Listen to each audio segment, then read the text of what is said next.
Hi, Jonathan York, Bay Financial Partners, looking at investment markets.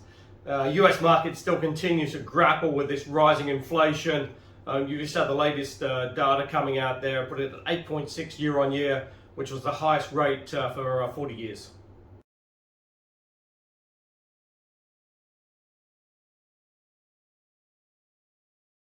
And even core CPI was still running at 6%.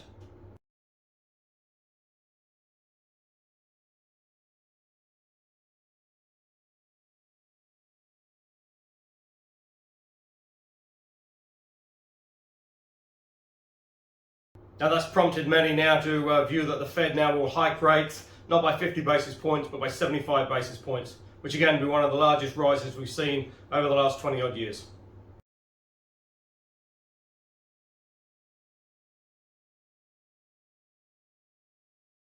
And it certainly does seem to be hitting home. I mean, the 10-year was trading around sort of 316 in the beginning of the week. Today it's now trading at 345.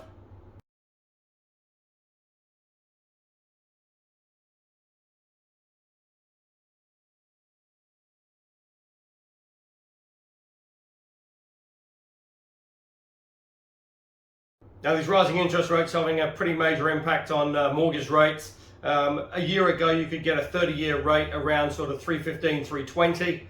Currently, that's around 540.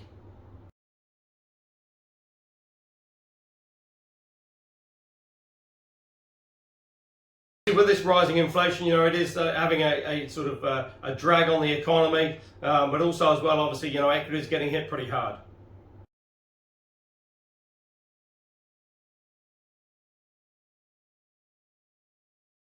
S&P currently down around 20%. But quite interesting, one of the major Wall Street banks has come out and said that by year end, they still expected US stocks to be flat for the year. So that would imply a pretty major rally in the second half of the year.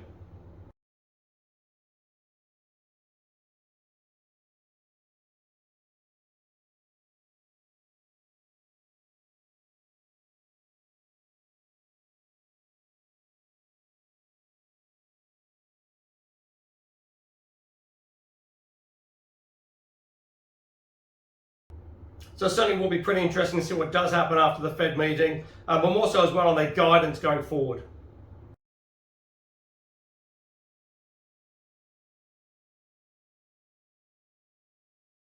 And also as well, obviously in the next sort of 3 to 4 weeks, you've got the next round of earnings season coming out. That'll be very interesting as well because, certainly equities have backed up pretty majorly since the last earnings season. Really just depending on guidance, potentially, they could see, a pretty reasonable sort of move to the upside.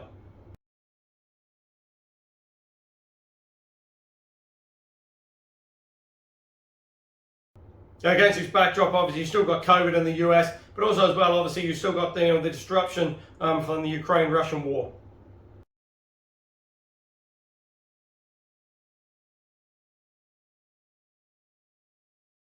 Obviously, the major consequence of that has been rising oil prices. Oil sort of trading around that $120 a barrel.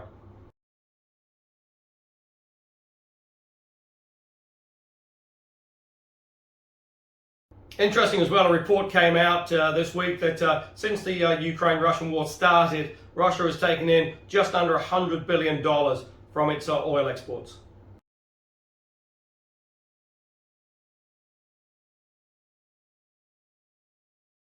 Now that should start to fall now as various countries are now reducing their reliance on Russian oil.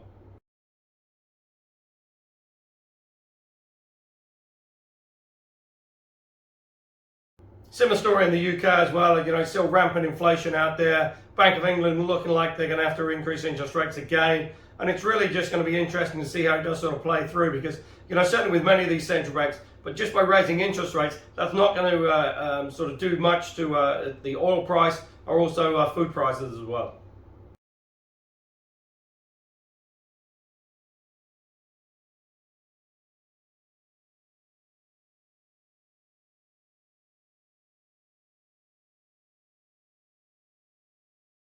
Even the ECB is looking at increasing interest rates now, potentially as early as July.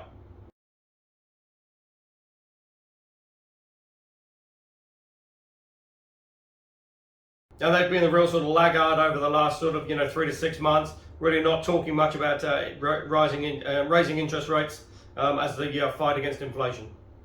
But certainly really better late than never, and certainly interest rates do need to rise in the EU bloc.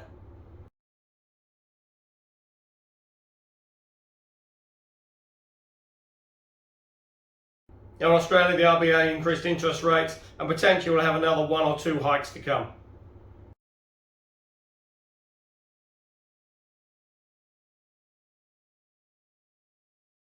But certainly at the moment, Australia doesn't seem to be, experiencing as quite a great increase in inflation as the rest of the countries.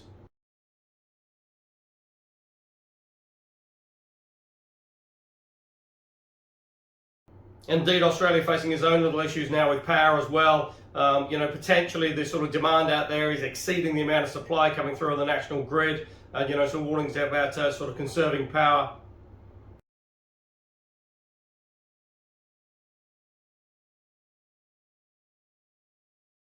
Which again has been sort of quite ironic, really, because a lot of it has been made about the coal-fired power stations in Australia and how they're need to be sort of phased out. But if you haven't got valid replacements out there, then you are going to run into some issues.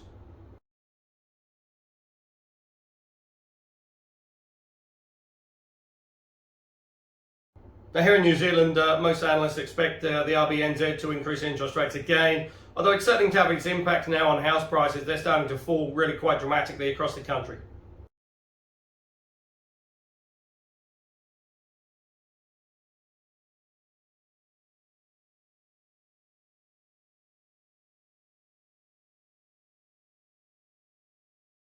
Just interesting on the mortgage rates, just over 50% of mortgages will come off a fixed rate this year, and if they are to be reset, if it's a $500,000 mortgage and that mortgage is then reset 2% higher than the current levels, that will cost the individual an extra $830 a month.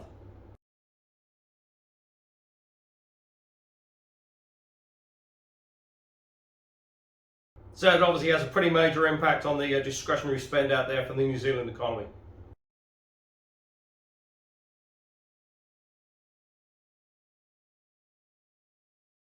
But again, with other central banks, just by increasing interest rates, that's not really going to bring down the price of fuel, and it's certainly not going to bring down the price of food and groceries in the supermarket either.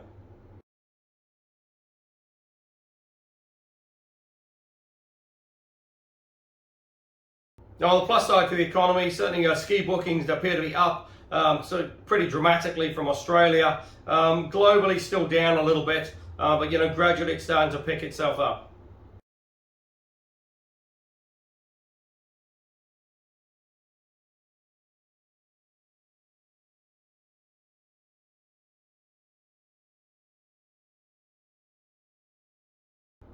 And that's obviously good news for the government after their sort of minor cabinet reshuffle, because certainly they're sort of struggling in the polls at the moment.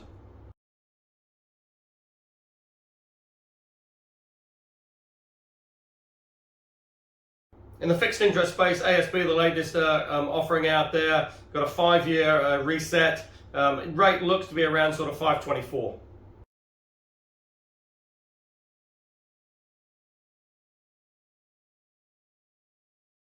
Again, that just goes to show how much rates have sort of risen over the last sort of 9 months. If that bond was issued 9 months ago, it probably would have had a 3 handle.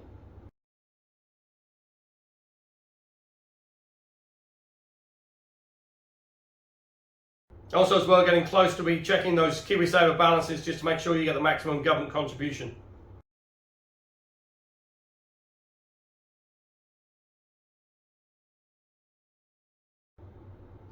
So if you are looking for income options, go to the website www.bayfinancialpartners.co.nz for lots of interesting articles, and we look forward to speaking to you soon.